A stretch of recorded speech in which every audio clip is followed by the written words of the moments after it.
Bonsoir à tous, bienvenue sur le plateau Equinox Soir, votre décryptage quotidien de l'actualité tous les jours entre 19h et 21h avec un tableau aussi sombre comme celui que peint l'Organisation des Nations Unies, à savoir plus de 2000 morts, plus de 710 000 déplacés internes et 44 000 réfugiés au Nigeria voisin du fait de la crise qui sévit dans le nord-ouest et le sud-ouest depuis bientôt 3 ans. Des parlementaires américains, dans une correspondance adressée le 12 décembre dernier à Paul Biya, président de la République du Cameroun, déclarent sans ambages que l'option militaire ne peut pas résoudre le conflit dans le nord-ouest et le sud-ouest.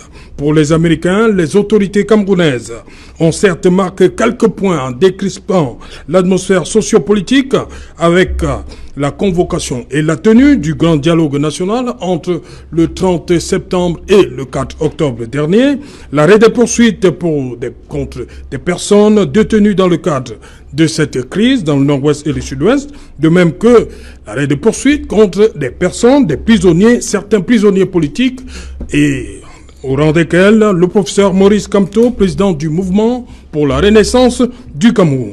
Il n'en demeure pas moins que les pourparlers à travers la médiation suisse devraient se poursuivre avec l'opposition dans le nord-ouest et le sud-ouest, ainsi que la diaspora camerounaise éparpillée à travers le monde.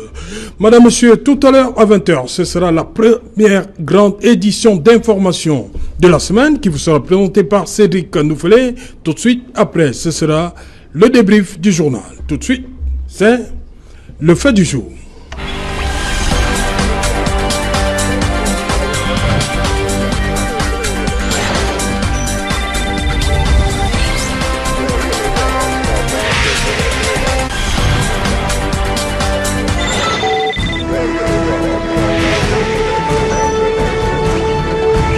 Crise dans le nord-ouest et le sud-ouest du Cameroun, une autre pression américaine. Pour en parler, je suis en plateau ce soir avec Christian Massoma. Bonsoir Christian.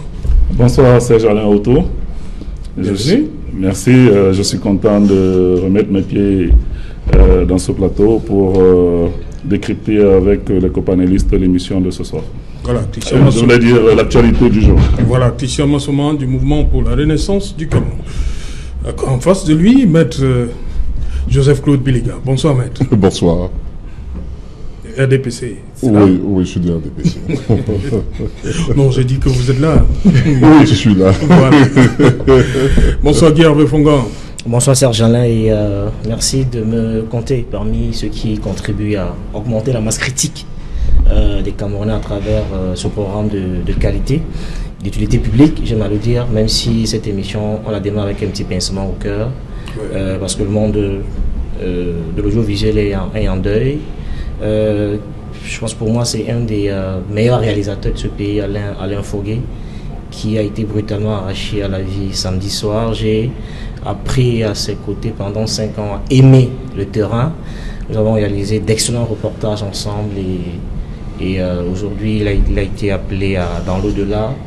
Et c'est tous les 25 Camerounais qui aimaient les programmes qui sortent des sentiers battus, qui sont endeuillés. Et je voudrais, à travers 6 minutes, prier sa famille nucléaire d'accepter de recevoir ma goutte de compassion dans cet océan de douleur qu'avec lui j'ai appris et à aimer le terrain et surtout les reportages pendant 5 ans. Alain Foguet. Un des meilleurs de sa génération. Voilà.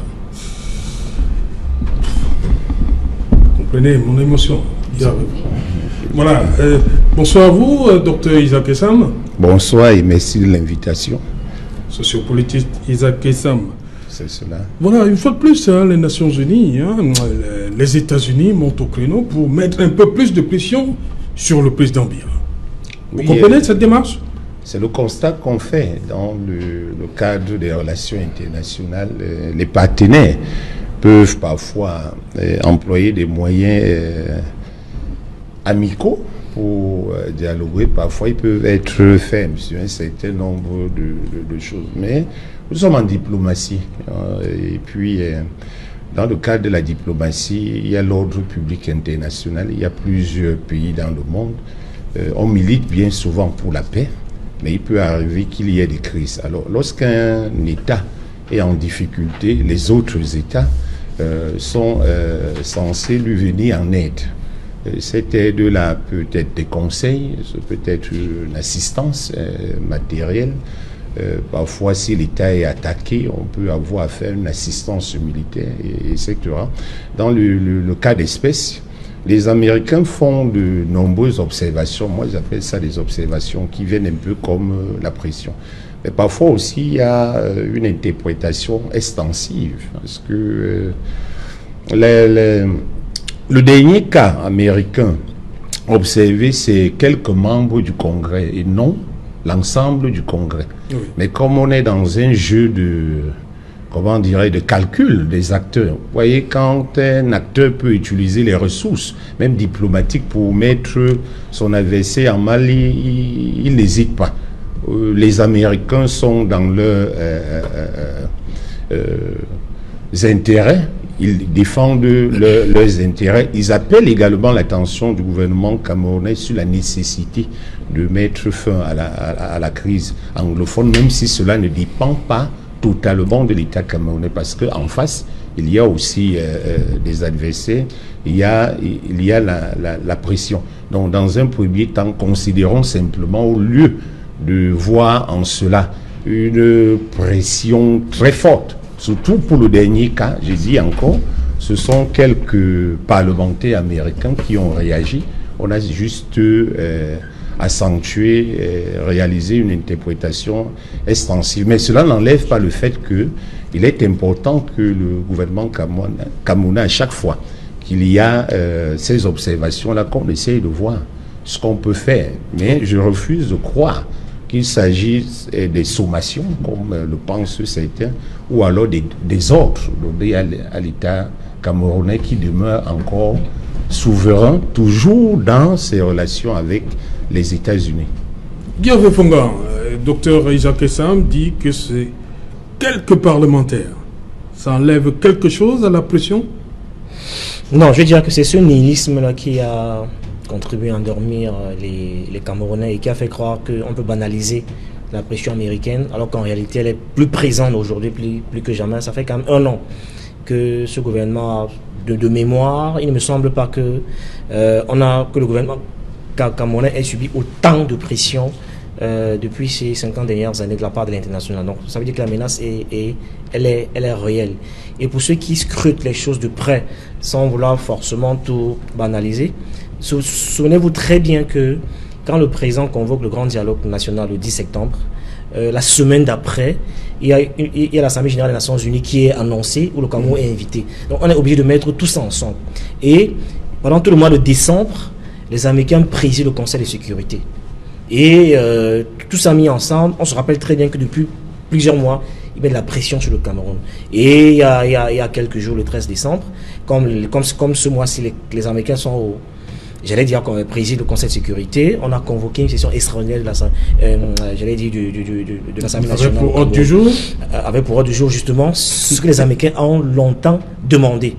Ça veut dire que quoi qu'on dise, contrairement à ce que Isaac semble vouloir banaliser, eh bien, le plus haut sommet de l'État est conscient de la menace réelle, sinon on ne peut pas, de manière objective, dissocier la convocation, par exemple, du Grand Dialogue National et l'Assemblée Générale des Nations Unies qui se tenait 7 jours après. On est obligé de mettre tout ça ensemble. Et tout ce mois de décembre, les États-Unis président le Conseil de sécurité. Il faut aussi dire aux Camerounais que les États-Unis sont déjà présents au Cameroun à travers la base navale, base via laquelle les Américains contrôlent le golfe de Guinée.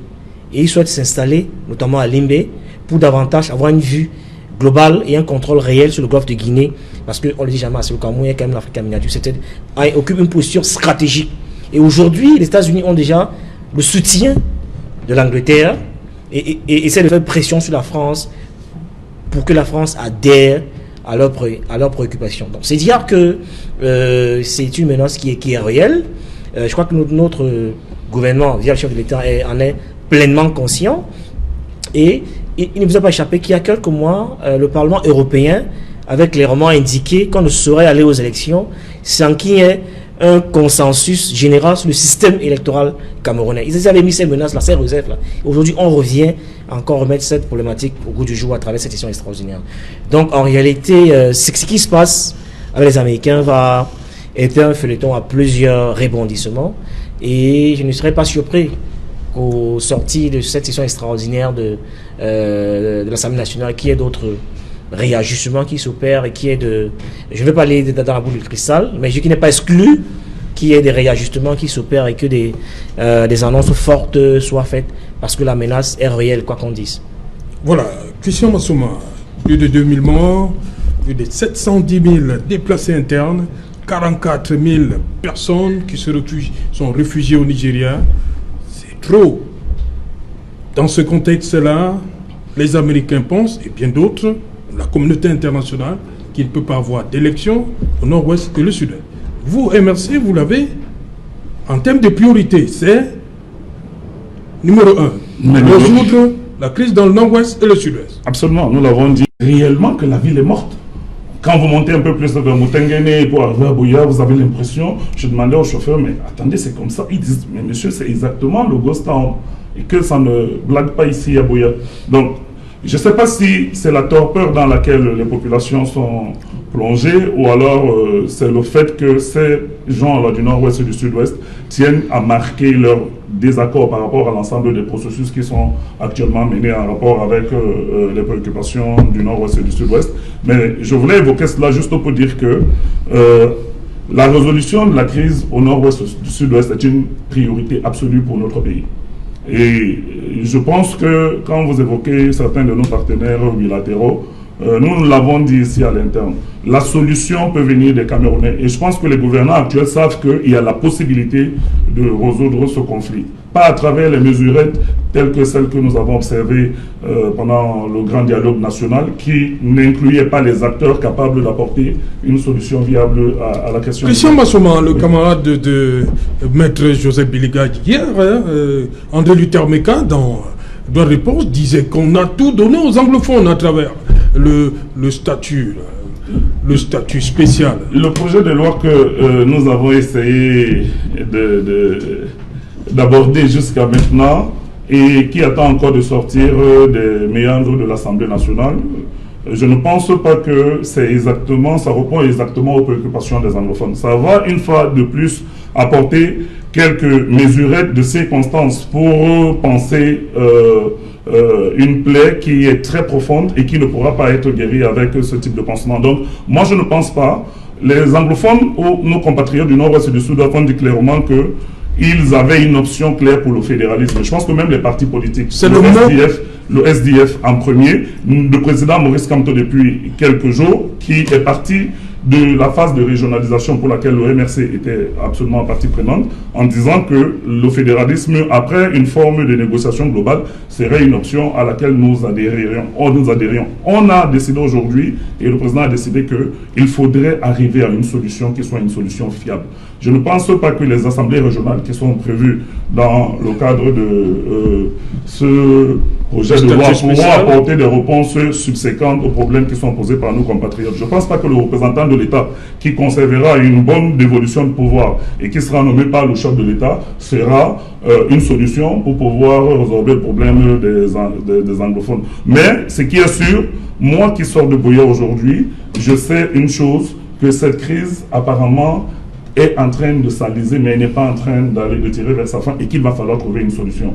Si elle n'a pas encore trouvé de solution fiable jusqu'à maintenant, ça veut dire que les mesures que l'État du Cameroun a prises pour pouvoir y apporter des solutions ne sont pas des mesures fiables. Et c'est ce que nous nous disons depuis, en intégrant. Vous avez parlé tout à l'heure de la médiation suisse. Oui. Je pense que sur ce même plateau, nous avons évoqué cette question une fois en disant que tant qu'il n'y aura pas une médiation neutre, même si le principe de la médiation ne peut pas être compatible lorsqu'on a des États qui sont des États partenaires du Cameroun, d'une neutralité absolue, mais au moins la médiation suisse avait plus de garanties avec la participation de certains partenaires de la diaspora et du vrai leadership des sécessionnistes et des ambazoniens. Donc il va falloir que les gens se regardent droit dans les yeux et qu'on puisse définitivement tourner cette page sinistre et triste de notre pays.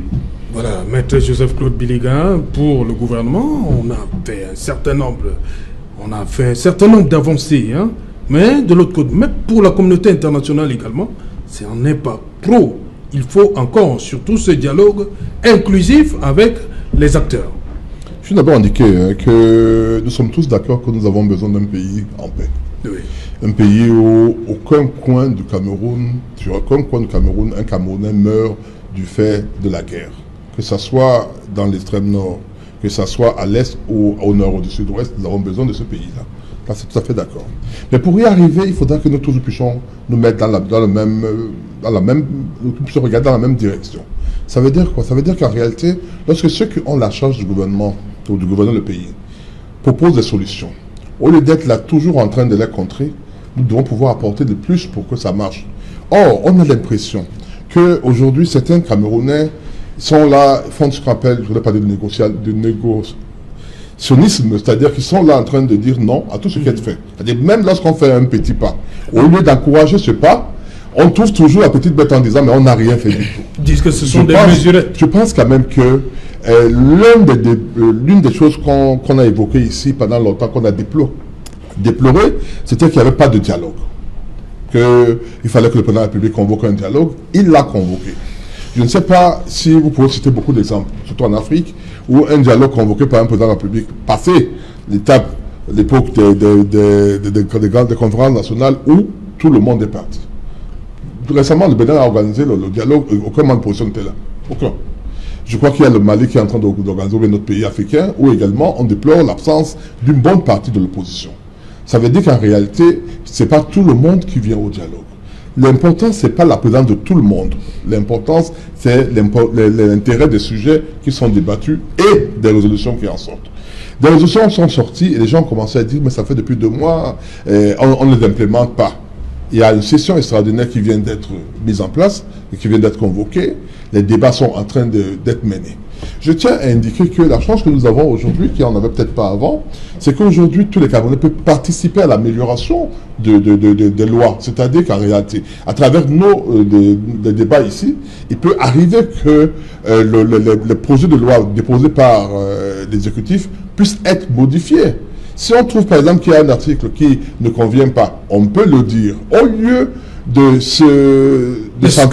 s'enthousiasmer. C'est ce qu'on dit à propos de l'article 246. Hein? 246, moi je pense que ce débat... Sur le maire de la ville. Oui, moi je trouve que c'est un faux débat. Bon, je vous assure que c'est un faux débat. J'ai vu des gens qui ont parlé d'autonomie, d'autochtone. On n'est pas tous autochtones partout. Chacun est autochtone quelque part, il est allogène quelque part. C'est une certitude. La preuve, lorsqu'un Camerounais qui est, de par ses racines originaires, par exemple de l'extrême nord, s'il n'est pas musulman, lorsqu'il meurt, on l'amène quand même à l'extrême nord, malgré le fait que ce soit loin. Quand c'est un Camerounais du littoral, mais qui est dans un village, dans sa gare maritime, qu'il pleuve, qu'il neige, on transporte son corps pour l'amener là-bas. Ça veut dire qu'on reconnaît qu'il est quand même, quelque part, il a une souche, quelque part. Donc on ne peut pas dire qu'on parle de l'autonomie, etc. Et je dis, lorsque les villes comme celle-ci, nous avons l'obligation de défendre également les minorités. Il y a certains hommes politiques qui ont pour cheval de bataille de dire que dans une ville comme Douala, il est normal, et je trouve ça tout à fait normal, que les minorités qui sont les premiers occupants de cette ville, ou parmi les premiers occupants de cette ville, qui sont les Douala, les Bassa de Vouri et des Bakoko, puissent quand même se retrouver à travers les gens qui les représentent. Les gens ont cité un exemple banal, enfin qui a fait peut-être faire rire, mais un exemple réel, où lors du grand dialogue national, des personnes supposées être des représentants des populations du littoral, de Vouri, se sont retrouvées dans la délégation d'autres régions du Cameroun. Vous trouvez bien que ça ressemble un peu à la trahison. C'est-à-dire qu'en réalité, c'est bien que lorsque vous sortez d'une région et que vous acceptez par exemple de devenir citoyen de Douala, comportez-vous comme un citoyen de Douala, avec tout ce que ça comporte comme engagement. Lorsqu'il y a le Rongondo, habillez-vous en Gondo, venez. Mais attendez pas que lorsqu'il y a je donne le nom comme ça, le Ngono, je ne sais pas quelle autre fête, vous allez rentrer là-bas en disant que vous êtes chez vous. Là-bas, vous ne pouvez pas en même temps être autochtone là-bas et autochtone ici. Vous êtes Camerounais partout, mais vous êtes autochtone quelque part. C'était une parenthèse. C'est une parenthèse pour dire que nous devons tous nous mettre ensemble pour aider à travers nos idées à faire avancer. Mais j'ai comme l'impression que lorsque 2, 3, 4, 5, 6, dans le cas d'espèce 9 parlementaires américains, et vous savez ce qui se passe dans l'Amérique, avec l'impeachment dans lequel le président Trump est englué, dès que 2 ou 3, 4 écrivent, tout le monde sort. Oui, le Cameroun, non, ils vont attaquer le Cameroun, il faut qu'on attaque le Cameroun. Dites-moi, citez-moi un seul pays où l'Amérique est venue et que ça a réglé des problèmes. Un seul. C'était l'Afghanistan, ils n'ont pas pu. En Irak, ils n'ont pas pu. En Libye, ils n'ont pas pu. Nulle part. Au Vietnam, ils n'ont pas pu. Donc je crois que au lieu d'être là à encourager l'ingérence, là ça ne suffit pas d'ingérence en réalité. L'ingérence ou la menace ou la tentative d'humiliation du pays, il faut peut-être dire... Ils partent de l'humanitaire, hein. Ils s'appuient plus de 2 600 000 personnes qui ont besoin d'aide humanitaire urgente. Oui, mais entièrement d'accord, mais il faut également accepter que les pas sont faits, ne sont peut-être pas suffisants. Et l'Amérique, au lieu d'envoyer tout à l'heure on dit qu'il y a les armes, les marines qui sont qui sont à Douala et autres, non, au lieu d'envoyer, de vouloir contrôler le golfe de Guinée, prenons cet argent qu'on met pour les armes, pour l'hégémonie américaine, appelons ça ainsi, et affectons cet argent pour la protection des personnes qui sont déplacées, qui ont besoin de l'aide. Dans le côté humanitaire, l'humanitaire, c'est pas seulement la parole, l'humanitaire, c'est les gestes. C'est-à-dire qu'on vienne ici, on avait une époque, ça fait peut-être très longtemps, peut-être vous n'étiez pas encore né, où on voyait les farines américaines ici lorsqu'on avait dit qu'il y avait la famine. Ça, on veut. Il y avait de la farine, il y avait l'huile qu'on donnait aux populations. Dans le cas d'espèces, il y a les Camerounais qui sont dans la brousse. Au lieu de venir dire, oui, il faut seulement dialoguer, encore qu'on dialogue. Le dialogue, c'est un processus, ça a été dit. Mais il faudra bien... Mais on s'appuie sur le temps, bientôt 3 ans. Plus de 2000 morts, oui, plus de 710 000 déplacés internes. Oui. La guerre de sécession en Amérique a duré combien d'années? 5 ans. Par exemple, pour qu'il y ait un dialogue, pour qu'il y ait un cessez-le-feu, il faut qu'il y ait la volonté bilatérale, ne serait-ce qu'au bien multilatérale, des personnes directement engagées dans le processus de paix. S'il y a une personne qui n'accepte pas la main tendue, pas celle qu'on déclare avoir tendue au président Biya en matière politique. Non, mais je dis ça vous pose problème, ça que maître Biliga. Mais Biliga, en même temps, nous revenons sur le nord-ouest sud-ouest. Je voulais taquiner mon frère. Mais Biliga, en même temps, il y a vos camarades qui ont nié, carrément, demandaient qu'on va dialoguer avec qui?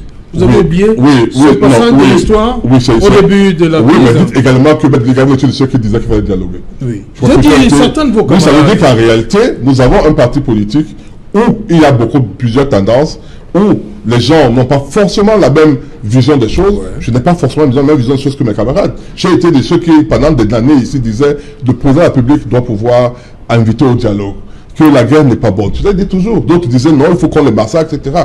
On trouve des extrémistes dans tous les partis politiques. Et malheureusement, aujourd'hui, ceux qui rêvaient, qui se disaient peut-être que avec le changement, ceux qui vont venir seront moins radicaux, on se rend compte que le radicalisme, malheureusement, s'accentue à travers les partis qui veulent pouvoir remplacer le parti au pouvoir. Et c'est ça qui est, c'est pour le malheur des Camerounais. On se serait attendu à ce qu'il y ait un autre dialogue, un autre ton dans le dialogue, ou un autre langage, où on parle d'unité, où on parle d'amour, où on parle, mais ici, ouvrez les réseaux sociaux, vous vous demanderez si vous êtes Camerounais, où on insulte. Hier, ce matin, j'ai pas pu résister en disant, j'ai dit à un, mais vous pouvez pas dialoguer sans insulter quelqu'un, sans dénigrer, sans rabaisser, et c'est ça tous les jours. C'est une guerre qui est menée. Donc je dis, ne profitons pas de la déclaration de 9 sénateurs, je ne sais pas sur combien, américains, ou 9 parlementaires américains, pour dire que demain, les armes vont venir, on va débarquer ici, les Diaz vont débarquer ici, ils vont débarquer le président. Lorsqu'on va commencer à tirer les armes ou les bombes, elles toucheront tout le monde. Elles ne toucheront pas seulement le président. Peut-être lui va avoir la chance de partir avant nous tous. Donc, lorsqu'il n'y aura pas à manger, ce ne sera pas seulement pour lui, lui encore qu'il a de quoi manger, ce sera pour nous tous. Prions tous, mettons-nous ensemble pour que nous puissions évoluer. Et c'est pour cette raison que moi je suis un peu gêné. Je terminerai par là. Et lorsque mon frère, mon jeune frère du MRC dit on ne veut pas marcher sur le sang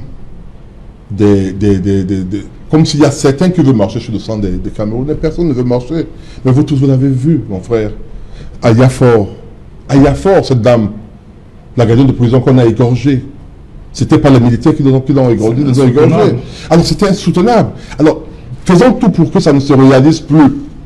Que ça soit de côté de l'armée qui n'est pas blanc comme neige. Pas du tout. Moi, je l'ai souvent dit ici.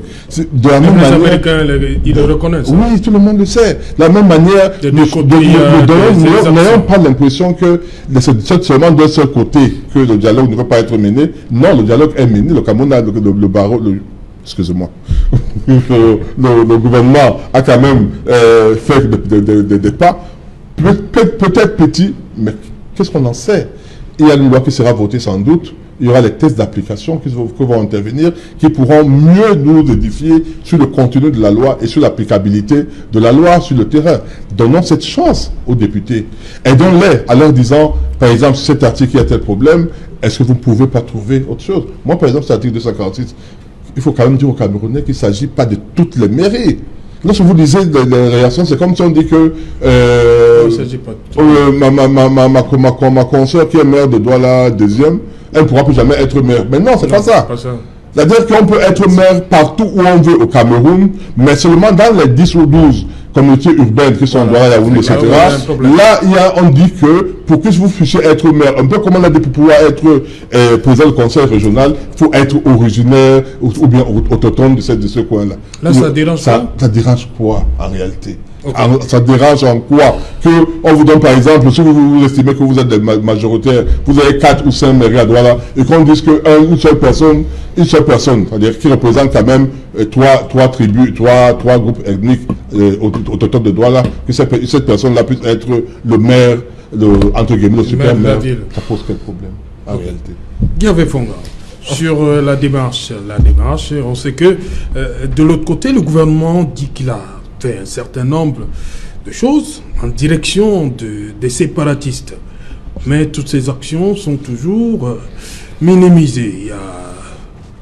On a sur la table le projet de loi qui accorde un statut spécial selon l'article 62 de la Constitution, mais de l'autre côté, on trouve que c'est rien. Est-ce que pour beaucoup, c'est le mot fédéralisme qui manque? Est-ce que si le gouvernement dit fédéralisme, tout va s'arrêter? La guerre va s'arrêter? Non, en fait, je voudrais observer 3 choses. Oui. La première, pour dire que le fameux statut spécial, c'est une boîte de Pandore qu'on a ouvert. Oui. Parce que ça va générer d'autres frustrations dans d'autres régions où les gens seront en droit de revendiquer un statut spécial pour d'autres régions. C'est vrai pour l'Est qui estiment qu'ils ont le bois, ils n'ont rien et que les enfants s'asseyent à même le sol alors qu'ils n'ont pas de table banc. C'est vrai pour l'extrême nord, c'est vrai pour l'Ouest. Donc c'était une fuite en avant qui est encore une autre démonstration de ce que le gouvernement n'est pas sincère dans des solutions durables. Parce qu'il faut bien noter que dans la sortie ou le communiqué des congressistes américains, il parle de solutions durables. Or, ce qu'on a fait là avec le fameux statut spécial, que personne ne sait encore ce qu'on met à l'intérieur, c'est qu'en fait, on crée des super Camerounais et on ouvre une boîte de Pandore et qui va, dans quelques années, quand peut-être eux ne seront plus là, d'autres régions vont revendiquer un statut spécial.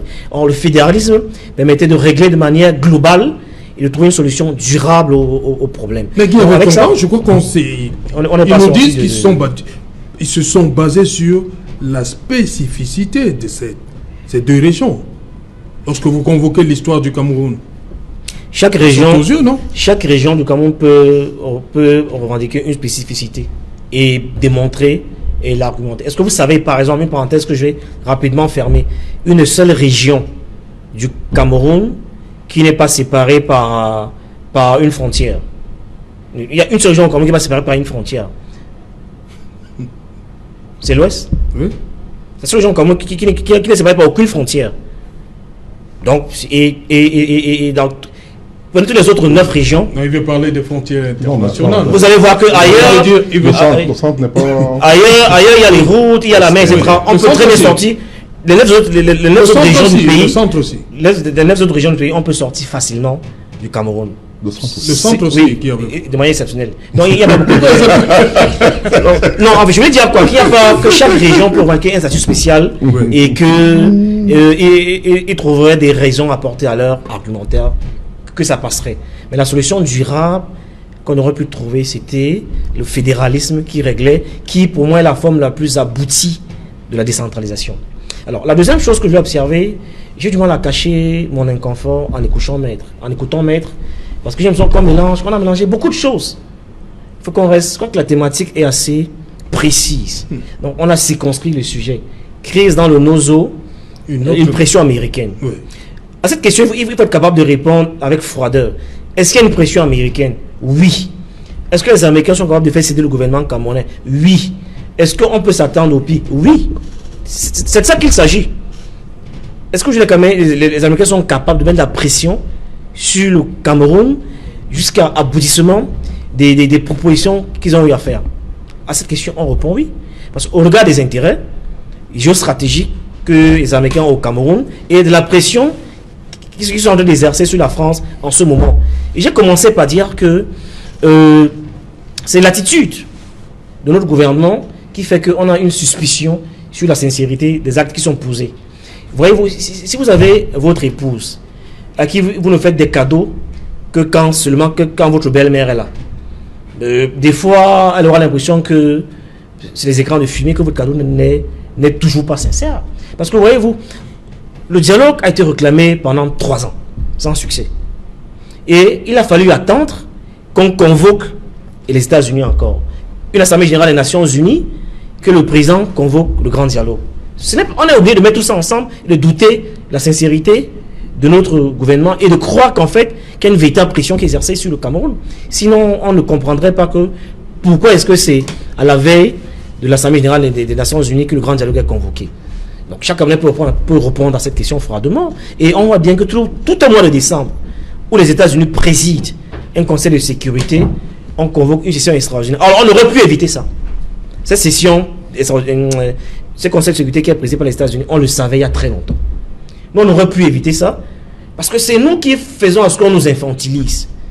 Notre grand dialogue aurait pu être convoqué il y a 2 ans, qu'on n'en serait pas là, qu'on aurait même limité la casse au maximum, parce qu'en 3 ans, il y a eu beaucoup d'infiltrations, il y a eu beaucoup d'interférences, et donc, même les gens qui voient cette crise de loin ont eu le temps de s'y intéresser, et ça produit des dégâts collatéraux incroyables. S'il y a 1 an ou 2 ans, ce grand dialogue était convoqué, on aurait au moins stoppé l'hémorragie et on aurait limité la casse. Sauf qu'après avoir attendu 3 ans, eh bien, il y a eu beaucoup d'interférences et plein de gens sont intéressés à la crise. Et maintenant, même les avocats qui avaient entamé la fameuse marche aujourd'hui ne contrôlent plus rien parce qu'il y a beaucoup d'interférences, parce que la crise a perduré, on a laissé faire. Et une fois que j'ai dit ça, je suis un peu étonné parce que à la vérité... Donc vous voulez dire que les modérés ont cédé la place aux extrémistes? Absolument. Oui, le contrôle, la crise, la guerre les a échappés. Les avocats et les enseignants qui avaient commencé cette crise il y a 3 ans au départ, aujourd'hui sont des simples observateurs. Il y a eu, en 3 ans, il y a eu beaucoup d'interférences. On aurait pu éviter ça. Il ne fallait pas qu'on attende 3 ans pour qu'on convoque une AG des États-Unis pour qu'on se décide enfin à convoquer notre part le grand dialogue. Donc tout ça laisse croire, peut donner de manière légitime qu'on ait des suspicions sur la manière de procéder de notre gouvernement. Mais par contre, contrairement à ce qui est dit ici et là, je voudrais quand même saluer, parce que c'est vrai qu'il y a le MRC de mon ami Christian qui a dit ne pas aller aux élections, mais il faut quand même saluer la maturité des autres partis politiques qui ont quand même décidé d'y aller malgré tout, qui ensemble espèrent trouver une solution. Parce que je ne crois pas, pour ma part, que c'est un restant, parce qu'on peut trouver, j'en suis convaincu, une solution camerounaise. Et donc, ce n'est pas en restant en retrait que forcément on peut trouver une solution. Et moi, je préfère apprécier ceux-là qui sont allés au charbon. Oui. Enfin, je pense aux SDF, je pense aux PURS, etc. Que préfère aller au charbon, qui normalement, à travers à l'épreuve de la réalité, espère, il démontre à la face du monde qu'on peut, en procédant ainsi, trouver une solution camerounaise, parce qu'ils sont là, ils y participent. Je reste avec vous. Ils ne regardent pas de loin. Je reste avec vous, Guillaume Fongan, juste quelques secondes. Il y a le maire de Bamenda 2e, le maire SDF qui a été enlevé, son épouse, et quelques militants du social-démocratique. Pour vous, c'est quoi? Comme disait la nouvelle expression, édition de ce jour, c'est un avertissement par rapport au 9? C'est un message, un signal fort. Alors, qui est envoyé, aux autres. Mais sauf que quand on est appelé Pourquoi le SDF? Pourquoi c'est le SDF? Parce que c'est le fief du SDF. C'est leur C'est pas fief. parce qu'ils ont décidé d'aller... C'est leur fief, c'est le QG du SDF. Nos autres, c'est le QG du SDF. Ils envoient un signal fort. Vous savez, lors de... Quand c'est la Coupe des Confédérations, Oumar Vivien Foué est mort en plein stade. Oui. Les Lions auraient pu décider de ne pas jouer. Mais ils ont décidé pour la mémoire de Foué qu'ils vont livrer ce match, et ils sont allés jusqu'en finale. Okay. Donc, parce qu'il a décidé de mourir sur le champ de bataille, ils auraient pu Donc se pour vous, retirer. il faut aller... Donc, je pense que ça va peut-être ébranler le SDF, mais je pense que ce n'est pas suffisant pour les faire reculer, parce qu'à l'image de Foué qui était mort pendant la Coupe des Confédérations, les Lions avaient décidé quand même de jouer la finale en la mémoire de je vous rappelle, leurs camarades. Joseph Sepp Blatter avait dit que the show must continue. Voilà, et donc c'est parti dans le SDF. Voilà, je vois Christian Massouma sereinement poursuivre son ambition. Christian Massouma, le SDF, c'est vrai pour le PUR et les autres partis, évidemment. Christian Massouma a plus d'envie de vous répondre. Oui, il faut, pendant que c'est encore chaud, Guy Fonga. Notre ambition n'est pas d'avoir 40-50 députés à l'Assemblée nationale. Notre ambition n'est pas d'être le premier parti de l'opposition. Notre ambition, c'est de gouverner ce pays, c'est-à-dire d'aboutir à une alternance démocratique à travers des élections justes et transparentes. Sans changer les lois? Laissez-moi aller jusqu'au bout de ma réflexion, je ne vous ai pas interrompu. Donc, je suis en train de dire, qu'est-ce que vous pensez que 30 ou 40 députés à l'Assemblée nationale vont faire en termes de modifications telles que... Je vais vous rappeler un truc, depuis 2013, nous avons introduit plus de 4 propositions de loi visant à modifier la loi électorale. La loi prévoit actuellement qu'au terme de 3 sessions, on inscrit la proposition de plein droit à l'ordre du jour de l'Assemblée nationale. Ça n'a pas été fait. Tout à l'heure, j'ai entendu Maître Villiga dire que nos réflexions peuvent être tenues en compte. Mais nous vivons dans quel pays? Est-ce que vous avez envie de rêver ou de penser qu'un seul instant, les propositions des Camerounais lambda peuvent être prises en compte au niveau de l'Assemblée nationale dans une session extraordinaire convoquée par le président de la République? Non, il faut que nous soyons sérieux. Laissez-moi aller jusqu'au bout. Non, laissez-moi aller jusqu'au bout. Il faut que nous soyons sérieux. Ces élections ne présentent ni des conditions de sincérité, ni des garanties de transparence minimales pour que nous puissions y aller. Et en plus, la crise dans le nord-ouest et le sud-ouest n'est pas de nature à permettre qu'on puisse tenir une élection aujourd'hui au Cameroun. Pourquoi? Sortons pas d'ici. Pourquoi? Laissez-moi finir. Non. Pourquoi est-ce que vous êtes toujours en train de penser que quand je m'exprime, je sors du sujet? Je vous ai suivi. Vous avez évoqué beaucoup de questions en rapport avec le nord-ouest et le sud-ouest. Voilà. Donc vous n'êtes pas sorti du sujet. Laissez-moi aller jusqu'au bout. Donc ce que je suis en train de dire, l'élection ne peut pas se tenir dans une circonscription différente de celle de l'élection présidentielle qui était une circonscription unique. Aujourd'hui, on vient d'enlever le maire de Bamenda et son épouse et sa famille. Demain, un député ou un candidat, peut-être à Batibo ou ailleurs, pendant qu'il se promène, on est capable, les sessionnistes sont capables de l'abattre. Donc c'est pour ces élections-là, on est capable de continuer à avoir le sang de nos compatriotes couler et de dire que parce qu'on veut absolument avoir quelques strapontins à l'Assemblée nationale et quelques mairies d'arrondissement, on est quand même allé aux élections. Non, on a dit que la révision consensuelle du code électoral. Le code électoral a ceci de particulier que ça conserve toutes les parties prenantes. Ce n'est pas une loi organique comme toutes les autres. C'est une loi qui concerne tout le monde. C'est pour cela que nos partenaires et nous-mêmes, on a toujours demandé qu'on s'asseye autour d'une table et qu'on trouve les conditions qui vont nous permettre d'aller dans des élections de manière équitable et de manière en sorte que l'ECAM lui-même, organe central des élections, qui après les élections présidentielles a recommandé la modification de la loi électorale, qu'au moins on ne se moque pas une fois de plus des Camerounais. Donc pour dire que la décision du MRC était une décision salutaire, nous n'allions pas crédibiliser un processus qui était complètement vicié et qui visait une fois de plus à prendre le peuple camerounais pour des moutons de Panurge. Le MRC n'est pas un parti qui a été créé pour avoir 3, 4, 5, 10 postes à l'Assemblée nationale ou quelques mairies. Le MRC est un parti qui a été créé pour accéder au pouvoir de manière pacifique. D'ailleurs, vous savez très bien quel est notre credo. Oui, bien sûr. Donc, nous, on est partisans de la non-violence, mais nous pensons que les lois doivent être équitables et justes pour tout le monde. Donc, nous irons aux élections. Je vais faire un aveu en 30 secondes. Juste un aveu en 30 secondes. Il y en a. On va revenir sur la question du nord-ouest et du sud-ouest. Moi, je suis venu pour ça. Il y a une bonne partie de l'imagerie populaire qui interprète ce retrait comme un fantasme d'un fantasme de bunkérisation d'Itoudi comme la Côte d'Ivoire.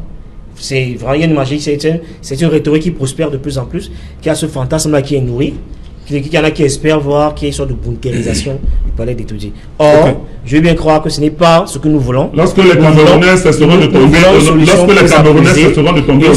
Camerounais, parce que la polarisation du palais ne fera du bien. Non,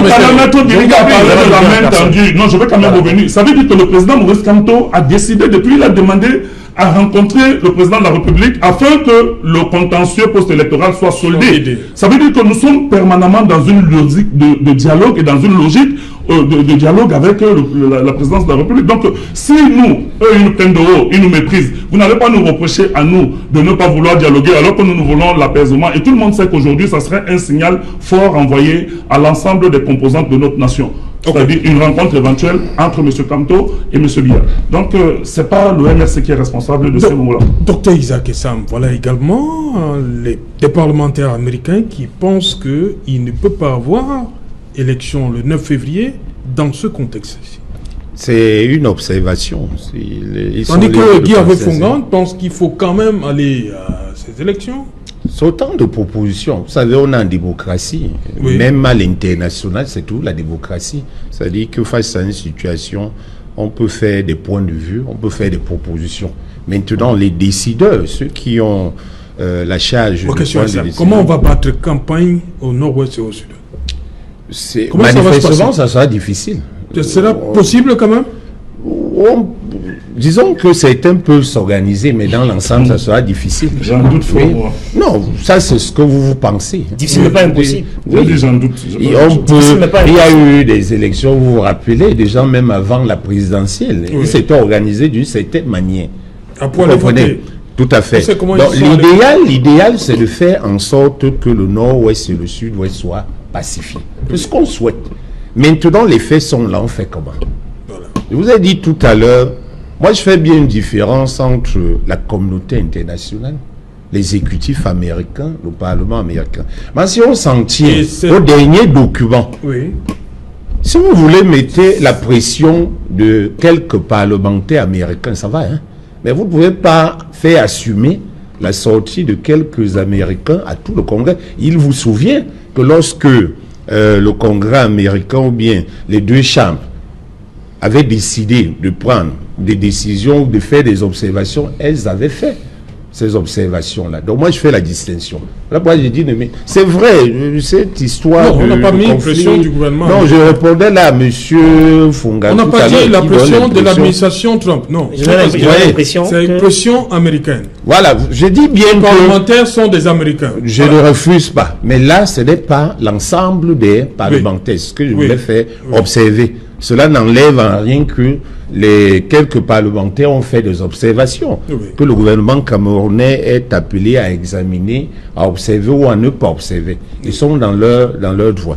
Maintenant, pour ce qui est de ces élections-là, je vous le dis encore, il aurait été mieux d'attendre la pacification. Sauf qu'il y a un problème. Donc vous êtes pour un report, pour faire simple. Être pour un report, je devrais être pour un report. C'est-à-dire en tant que citoyen. Oui, je le dis, sauf que je suis républicain. Oui. C'est-à-dire quoi?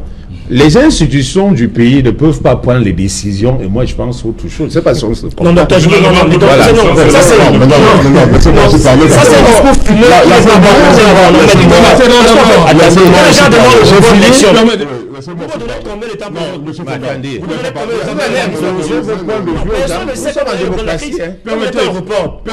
si vous permettez au docteur Isaac Essam d'achever, d'aller jusqu'au bout de sa pensée. Moi je vous comprends en fonction qui va réagir en fonction des intérêts des uns et des autres. Moi je veux comprendre, il y a des positions. Je vous dis pour moi, on aurait dû pacifier le nord-ouest et le sud-ouest et même peut-être régler la crise post-électorale avant d'aller aux élections. Mais ça n'a pas été décidé ainsi parce qu'il y a quand même une autorité dans le pays, un gouvernement qui dirige. C'est-à-dire que dans ce jeu politique, vous n'imposez pas. Si vous voulez imposer, vous devez être au pouvoir. Vous faites des propositions.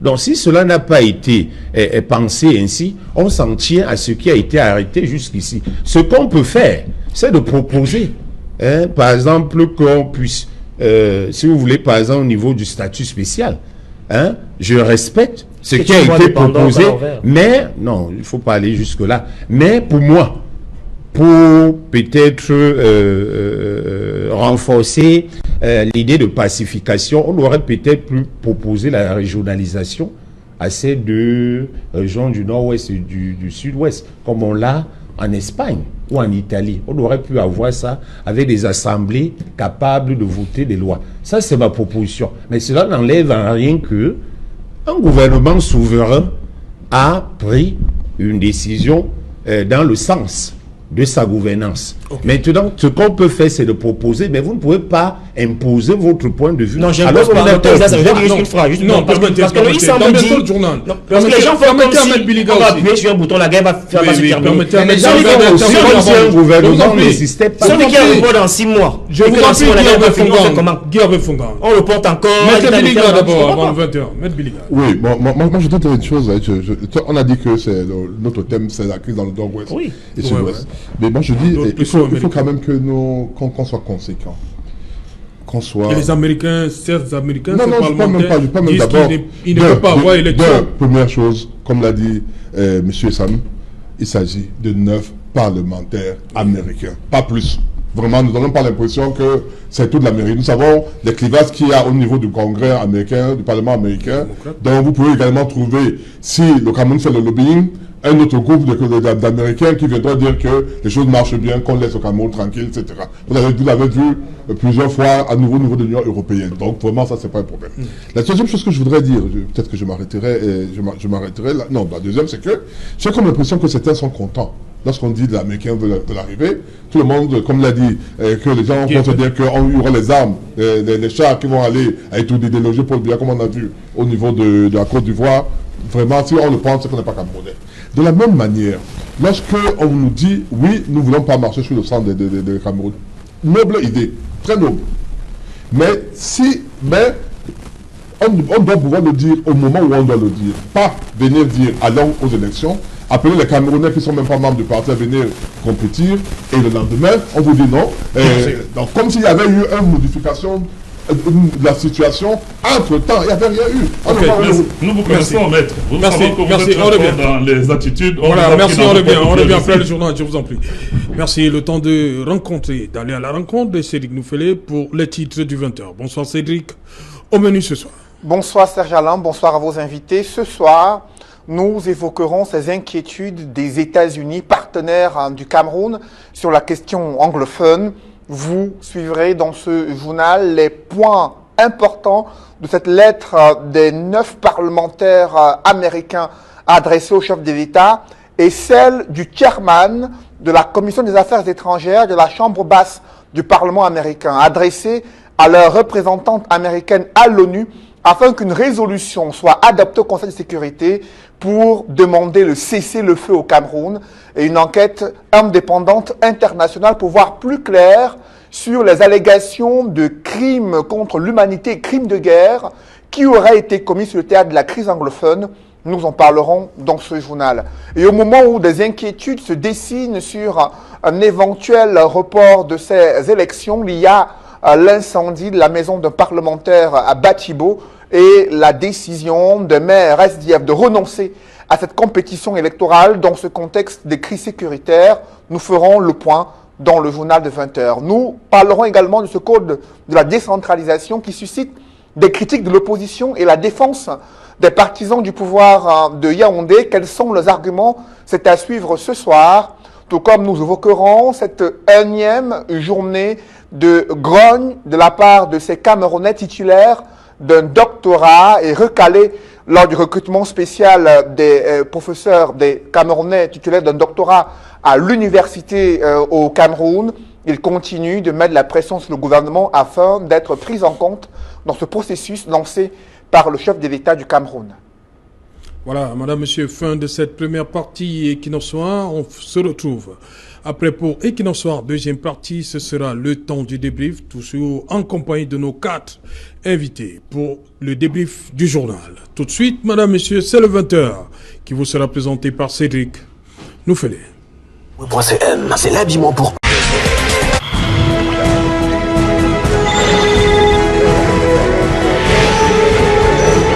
Retour sur le plateau Equinox Soir, la deuxième partie consacrée Au débrief du journal, nous sommes toujours en compagnie du docteur Isaac Essam, Guy-Hervé Fongan, maître Joseph-Claude Biliga et Christian Massouma. Christian Massouma, cet article, on va le relire, hein? Article 246, alinéa 1. Le maire de la ville est une personnalité autochtone de la région de rattachement de la commune urbaine.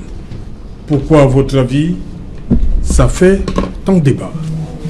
Ça fait débat parce que je pense que de telles dispositions, à mon avis, ne sont pas compatibles avec les exigences de valeurs républicaines. Moi, je suis fondamentalement et viscéralement attaché à la République. On ne peut pas concevoir que la loi qui doit garantir notre socle de vie commun, c'est-à-dire qui doit être le régulateur de la vie sociale, puisse elle-même stigmatiser ou alors mettre de côté des composantes de la vie sociale qui peuvent légitimement aspirer à occuper des fonctions électives. Donc moi je pense que cet article et notamment cet alinéa est une instrumentalisation grossière de la part de ces instigateurs pour pouvoir une fois de plus divertir les Camerounais et les empêcher de s'occuper des vrais problèmes. En quoi l'autochtonie pourra-t-elle être une solution aux problèmes que pose notre cité? Est-ce que le fait d'être un super maire autochtone vous donne des compétences particulières pour pouvoir gérer nos cités? Je ne crois pas. Les communautés urbaines ont jusqu'à maintenant été administrées par des délégués du gouvernement autochtone. Est-ce que cela a changé quoi que ce soit dans les aménagements de nos villes ou alors dans la qualité de vie de nos concitoyens?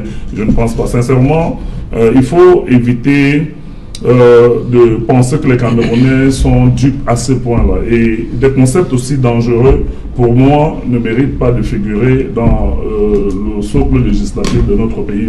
Ceux qui ont pensé à cela et qui pensent qu'à travers cela, ils vont protéger certaines minorités ou certaines communautés, moi je le dis et je vais chuter par cela. Aucune communauté au Cameroun, aucune ethnie n'a besoin d'être protégée d'une autre ethnie. Nous sommes un État-nation, nous voulons bâtir notre vivre ensemble, nous voulons bâtir notre construction commune. Et ce n'est pas à travers ce type de sorties malencontreuses que nous allons renforcer le concept de l'État-nation et le concept de vivre ensemble au Cameroun.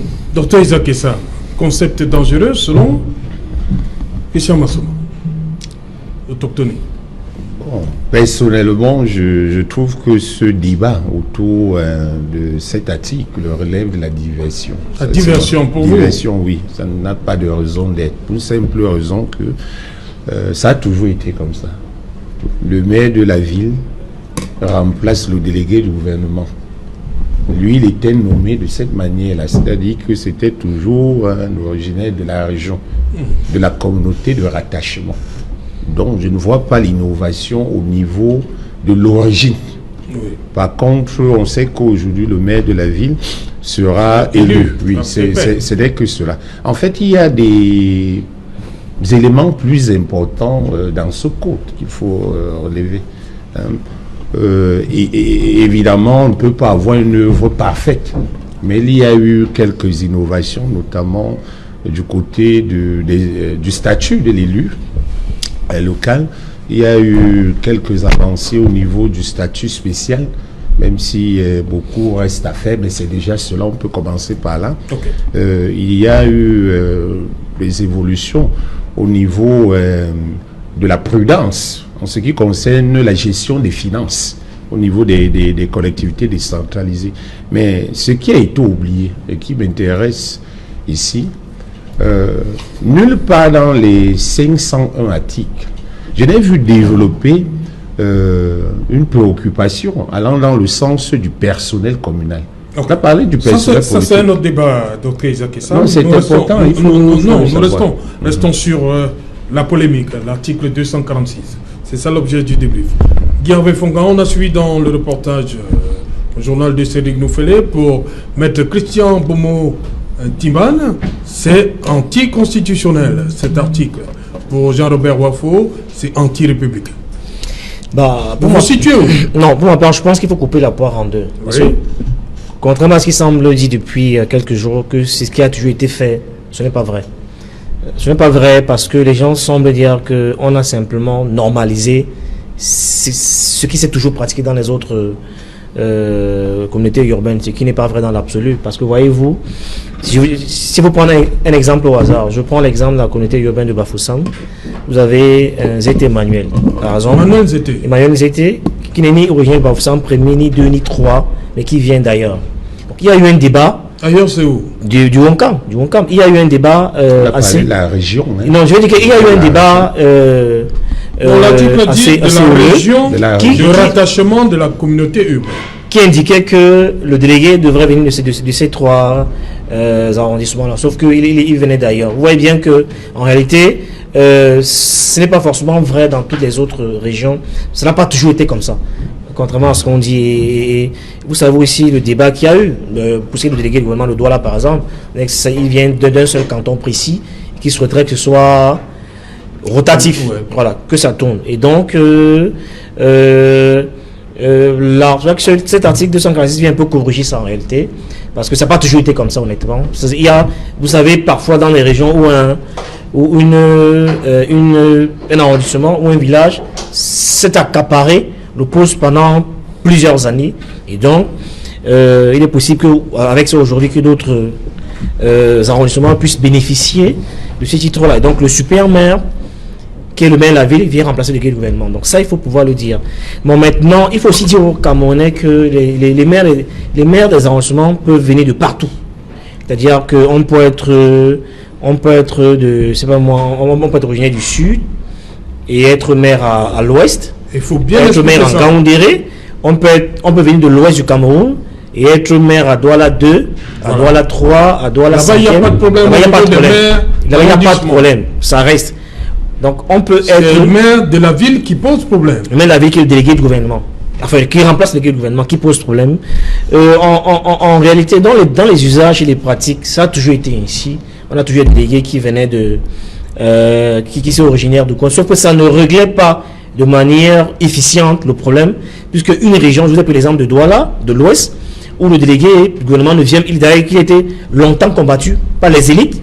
Vous parlez de cas spécifiques de Bafoussam. Oui, qui était longtemps combattu par les élites qui estimaient que, évidemment, ce délégué n'apportait rien à la ville et qu'il était plus préoccupé par autre chose. Alors qu'un fils originaire du coin, peut-être serait plus sensible aux problématiques quotidiennes des populations et améliorer leur qualité de vie.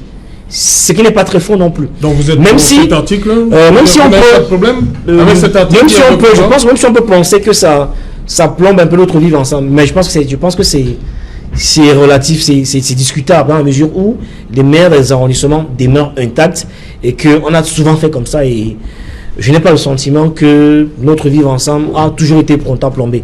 Okay. Donc quoi qu'on dise, je pense qu'il faut être prudent et de ne pas de manière insidieuse alimenter cette rhétorique tribale qui va davantage radicaliser les Camerounais et les dresser les uns contre les autres. Maître Joseph-Claude Bilga, vous dites que ça a toujours existé, hein? Mais en fait, ce n'était pas écrit. C'est tout. Mais il y a quand même des exemples, quelques exceptions. Oui, en Konsamba. Oui. En Konsamba, il y a eu M. Mbami Fotiadja. Oui. Délégué du gouvernement. Non, à l'époque, il était maire. Parce qu'à l'époque, il n'y avait pas de délégué de gouvernement. C'était le maire, le super maire en réalité. Et on a vu également M. Eugène Moutit, qui a également assumé cette fonction-là. Hormis ça, ça a toujours été des personnes, des personnalités du terroir. À Yaoundé, André Foudard, Emma Beotou, Amogo Noma, qui étaient bénins. Et ça va me créer un petit problème parce que les Yaoundé estimaient qu'un bénin ne doit pas être là, alors qu'ils sont tous là. Et après, on a Simi. À Douala, on a eu, entre autres, Tokoto, Épée, on a eu Tokoto, Tobiko, qui a été le plus, l'un des maires qui ont bâti la ville de Douala. Il y a eu Tobe Youm, après Tobe Youm et Tobe Koto, et maintenant nous avons. Donc ça a toujours été des gens, pratiquement, comme l'a dit M. Hervé, ça pose un problème un peu parce que les gens de la je vous l'ai dit tout à l'heure, est constitué de 3 entités. Des Bassa, des premiers occupants, les Douala et les Bakoko. Il y a ça. Japoma, Bakoko, Ndokotindo, Simbi, Bassa, Bona quelque chose, Bona, ce sont les Douala. Mais il se trouve que jusqu'à ce jour, aucun d'eux, sauf les gars, les autochtones, les originaires des cantons Akwa, Dedo et Bel, Et ça pose problème en réalité. C'est peut-être que cet article pourra aider pour qu'on puisse faire rentrer les autres également. Mais pourquoi pas un Bamako mais c'est le moment de la ville de Douala. Mais il pose un problème, il ne règle pas totalement le problème. Je crois qu'il ne règle pas totalement le problème parce que lorsqu'on parle de la région du littoral, c'est l'une des régions les plus cosmopolites, même si on parle des autochtones. Regardez un département comme le Nkam, vous trouverez tout le Cameroun. Il y a les bassins, il y a les bassins, il y a les Douala, on pense ça ici, parce que les Tsawa, d'une manière vraiment profonde, il y a les Banènes, il y a vers le nom Makombe et autres, des Mboum et autres, mais il y a une tranchée, les Moya, qui sont en réalité sociologiquement bamlékés. Il faut que ça se sache. Ce sont des gens, ils sont sociologiquement bamlékés. Ils parlent, je vous donne, il y a 2 ans, je m'amusais à écrire chaque matin les bonjours dans nos différentes langues. J'avais un livre que je publiais, dont je prenais des extraits, et chaque matin, et je me suis rendu compte que beaucoup, lorsque je faisais par exemple à Moya, bonjour à Moya, il y avait au moins, il y a le bazou qu'on utilisait, il y avait beaucoup de langues qui utilisaient le même terme.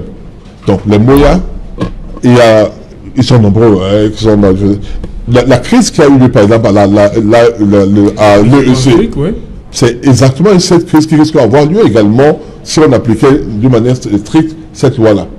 Parce que dans l'AEC, il y avait un système de rotation, l'EEC je veux dire, de rotation. Oui.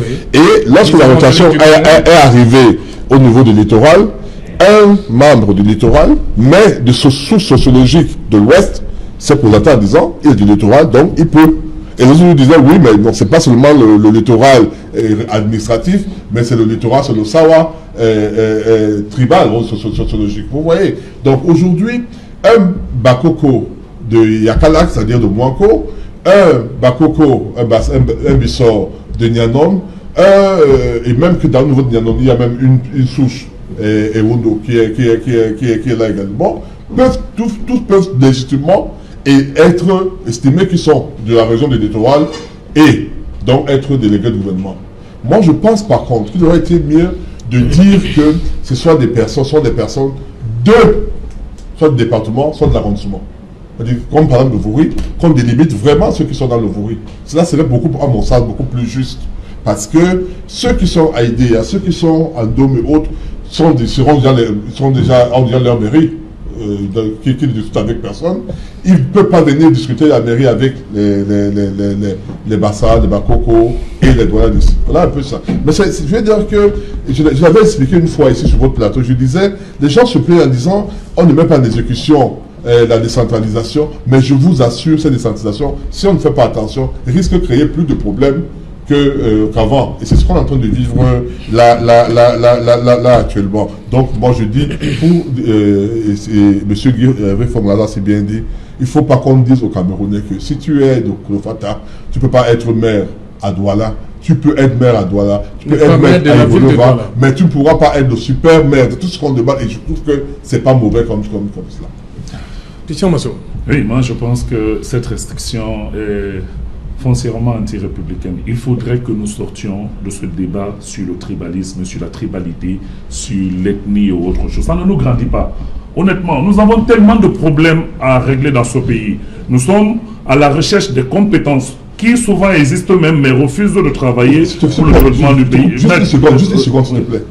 Ça, lorsque tu fais cette logique-là, ce développement-là, et que tu es pour le fédéralisme, il y a une contradiction. Non, il n'y a pas parce que le fédéralisme est justement, c'est cette exacerbation du repli identitaire. Non, le fédéralisme, c'est les mécanismes institutionnels. Non, le fédéralisme, c'est les mécanismes institutionnels. Nous ne sommes pas le seul exemple. D'ailleurs, le Cameroun a d'abord été une fédération. Vous le savez très bien, Mert. Et nous voyons des autres exemples de fédération. Je parle au niveau de la tête. Non, au niveau de la tête. Le fédéralisme, l'avantage, c'est un terme de distribution de compétences. Et c'est en termes de possibilités pour les États à se développer avec des ressources. Vous qui êtes du littoral, vous n'irez pas être le président de la région, un super maire dans le nord-ouest ou le sud-ouest, dans le cadre du fédéralisme. Oui, vous comprenez? Oui. Donc le problème de tribalisme va renaître. Non, ce que je donc vous pouvez pas même temps dire. Si vous m'aviez laissé aller jusqu'au bout de ma réflexion, on se sera entendu. Nous sommes une particularité. Douala est une ville cosmopolite par excellence, et vous l'avez dit.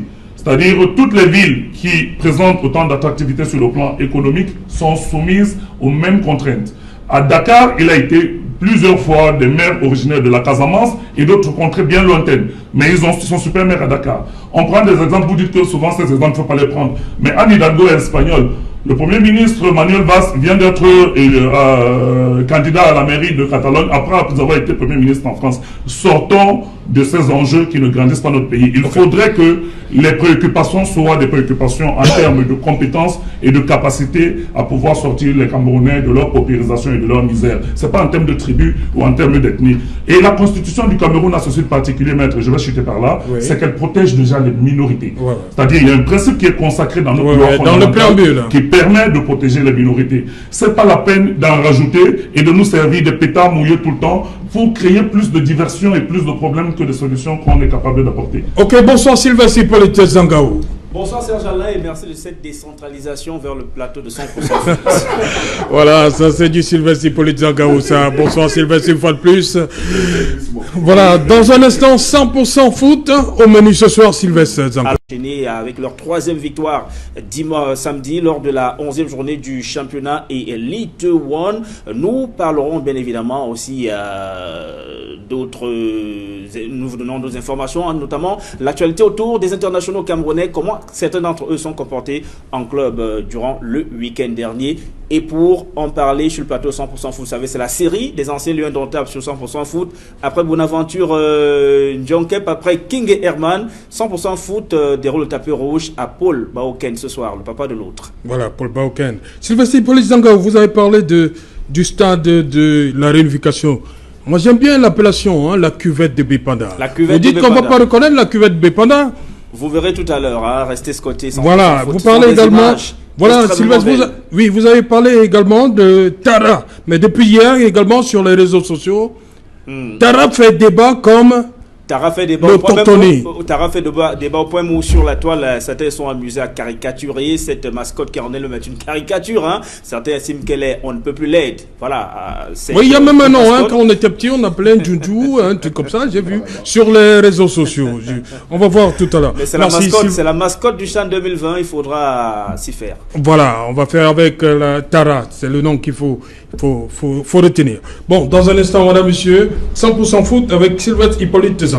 Rapidement, on va terminer avec vous. Non, rapidement, on peut dire que je suis très embêté parce que les gens font comme si l'article de 246, c'est une révolution copernicienne. On a dit ça, souvent été comme ça, et notre vivant, ça n'a pas été ébranlé pour autant. Maintenant, si les autres cantons, les autres villages peuvent espérer être maire de la ville, je veux dire que à la limite, ça réduit les frustrations et ça fédère davantage les autres et ça construit notre vivre ensemble. Moi, ça ne me pose pas de problème dans le fond. Et à la vérité, je peux espérer aujourd'hui, parce que vous savez que les mairies ont un vrai problème de ressources humaines. Donc là, je vais faire sourire Christian pour dire que les vrais problèmes des jeunes, c'est le sous-emploi. Voilà une école au Cameroun qui est une des rares écoles, le CEFAM, qui font les ressources à mettre à disposition des mairies. On a un produit sur ce plateau. Un produit. Où le ministre a pris un arrêté il y a quelques années pour interdire le recrutement d'un personnel qui est formé par l'État. Aujourd'hui, parce que ce texte comporte quand même 500 articles, et 500 articles pour être plus précis. Et je caresse le vœu au moins avec ce nouveau code-là. Tous ceux qui sont allés dans cette école-là, le CEFAM, pourront demain trouver de l'emploi et être utiles à la nation et être utiles pour leur propre famille. Parce que beaucoup sont allés faire 3 ans là-bas et ils sont au cas. C'est l'État qui les a formés. Donc il y a des choses comme ça qu'on peut déceler dans ce code-là et constater qu'en réalité, cette fixation sur l'article 246 pour moi est une diversion parce qu'en réalité, il y a de très belles choses qu'on peut en tirer, même s'il y a des limites. Bon, toujours est-il que les personnes qui espèrent que ce pays change, et bien ils ont du matériau pour nourrir leurs différentes revendications. Oui, rapidement, on sort pas. Bon, je pense qu'il a dit ce que je voulais dire tout à l'heure. Vous m'avez coupé, mais c'est pas un problème. Sinon, disons que les 14 maires de la ville, ça concerne les 14 communautés urbaines qui ne couvrent que 45 communes d'arrondissement. Donc, vous avez 315 communes qui sont en dehors du contrôle de ces maires. Donc, maintenant, il y a un problème justement de compétences qui se pose, il y a un problème de contrôle de ressources. Voilà pourquoi vous voyez tout ce problème. Mais je pense que fondamentalement, tout doit être fixé au niveau du développement. Si on regarde le développement, on ne cherchera pas à savoir qui est là. Si on regarde le développement, on pourra chercher les vraies compétences pour accompagner. Ok, merci.